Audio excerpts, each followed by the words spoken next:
ప్రజలందరికీ, ఆంధ్ర రాష్ట్ర ప్రజలందరికీ, మరీ ముఖ్యంగా ఎర్రగొండపాలెం ప్రజలందరికీ 78వ స్వతంత్ర దినోత్సవ శుభాకాంక్షలు. ఈ స్వతంత్ర దినోత్సవాన్ని మనం గొప్ప యోధుల యొక్క పోరాటం, మహానుభావుల యొక్క త్యాగాల ఫలితంగా పొందినటువంటి ఈ యొక్క స్వతంత్ర దినోత్సవాన్ని ఘనంగా మనం అందరం జరుపుకోవాలి. స్వతంత్రం అంటేనే స్వేచ్ఛ.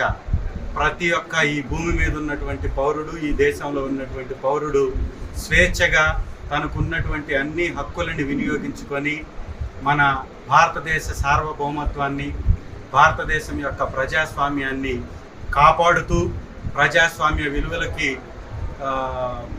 గౌరవిస్తూ ఈ దేశం యొక్క అభ్యున్నతికి పాటుపడాలని, ఈ రాష్ట్రం యొక్క పురోగతికి, అభివృద్ధికి పాటుపడాలని ప్రతి ఒక్కరం కూడా సమాజ నిర్మాణం కోసం నవ సమాజాన్ని నిర్మించుకుంటూ మంచి రాబో తరాలకి భవిష్యత్తుని ప్రసాదించాలని, దానిలో మనం అందరం కూడా భాగస్వాములు కావాలని, ప్రతి ఒక్క బిడ్డ ఈ దేశం యొక్క ప్రజాస్వామ్యాన్ని పొందే విధంగా ప్రజాస్వామ్యాన్ని కాపాడాలని మనసారా ఆకాంక్షిస్తూ మరొకసారి స్వతంత్ర దినోత్సవ శుభాకాంక్షలు తెలియజేస్తాను.